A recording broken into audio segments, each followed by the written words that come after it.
Good evening. Tonight, I can report to the American people and to the world that the United States has conducted an operation that killed Osama bin Laden, the leader of Al-Qaeda, and a terrorist who's responsible for the murder of thousands of innocent men, women, and children. It was nearly 10 years ago that a bright September day was darkened by the worst attack on the American people in our history. The images of 9/11 are seared into our national memory. Hijacked planes cutting through a cloudless September sky, the Twin Towers collapsing to the ground, black smoke billowing up from the Pentagon, the wreckage of Flight 93 in Shanksville, Pennsylvania, where the actions of heroic citizens saved even more heartbreak and destruction. And yet we know that the worst images are those that were unseen to the world.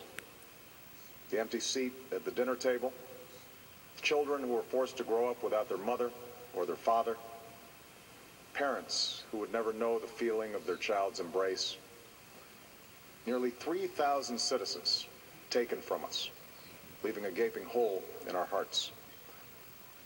On September 11th, 2001, in our time of grief, the American people came together.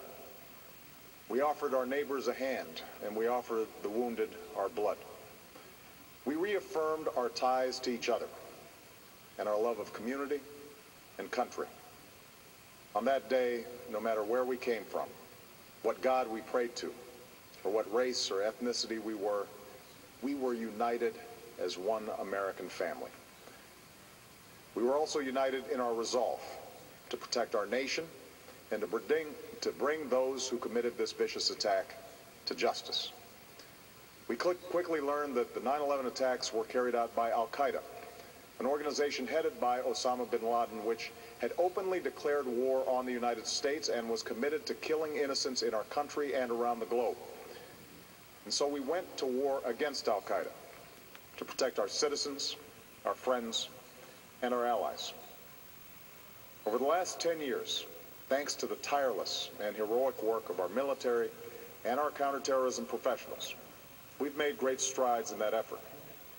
We've disrupted terrorist attacks and strengthened our homeland defense. In Afghanistan, we removed the Taliban government, which had given bin Laden and Al-Qaeda safe haven and support.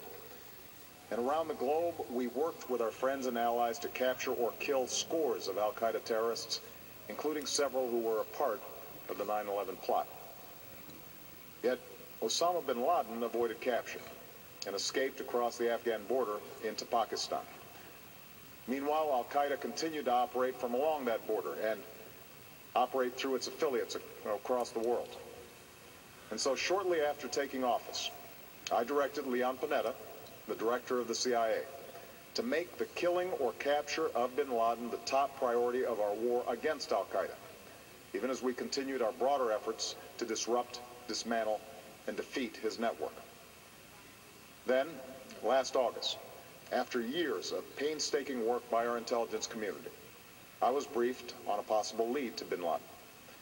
It was far from certain, and it took many months to run this thread to ground. I met repeatedly with my national security team as we developed more information about the possibility that we had located bin Laden hiding within a compound deep inside Pakistan. And finally, last week, I determined that we had enough intelligence to take action and authorized an operation to get Osama bin Laden and bring him to justice. Today, at my direction, the United States launched a targeted operation against that compound in Abbottabad, Pakistan.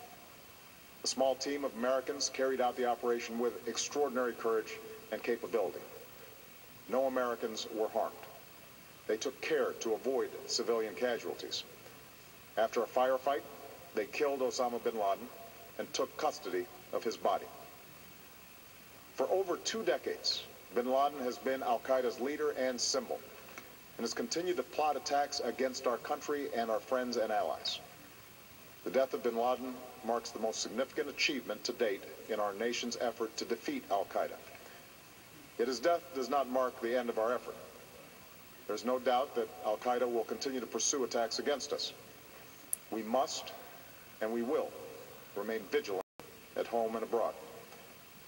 As we do, we must also reaffirm that the United States is not and never will be at war with Islam. I've made clear, just as President Bush did shortly after 9/11, that our war is not against Islam. Bin Laden was not a Muslim leader.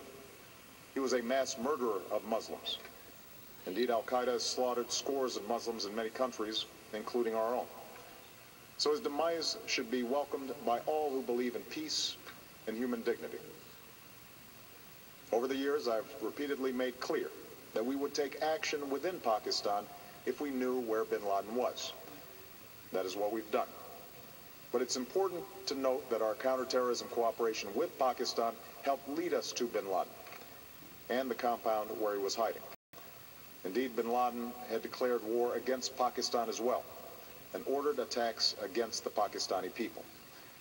Tonight, I called President Zardari, and my team has also spoken with their Pakistani counterparts. They agree that this is a good and historic day for both of our nations.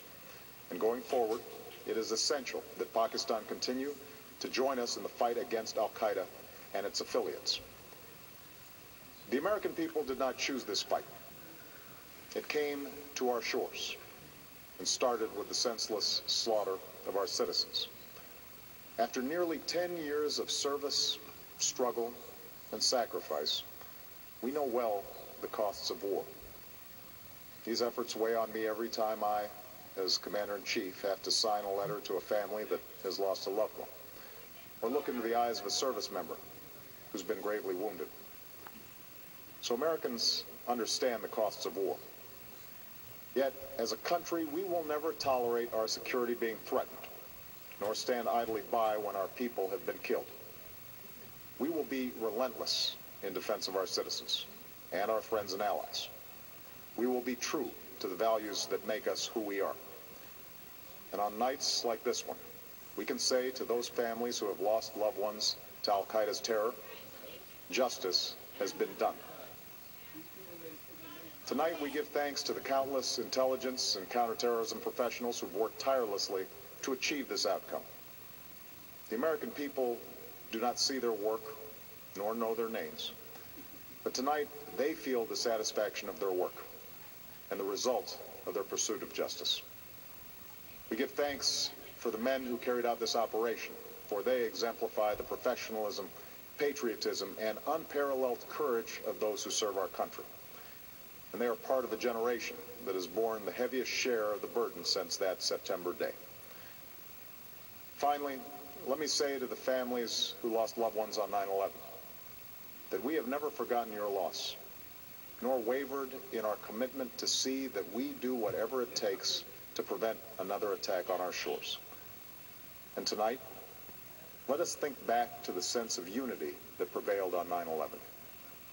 I know that it has at times frayed, yet today's achievement is a testament to the greatness of our country and the determination of the American people.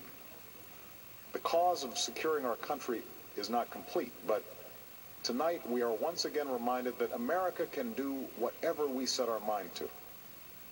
That is the story of our history. Whether it's the pursuit of prosperity for our people or the struggle for equality for all our citizens, our commitment to stand up for our values abroad, and our sacrifices to make the world a safer place. Let us remember that we can do these things not just because of wealth or power, but because of who we are. One nation, under God, indivisible, with liberty and justice for all. Thank you. May God bless you. And may God bless the United States of America. And with that, the President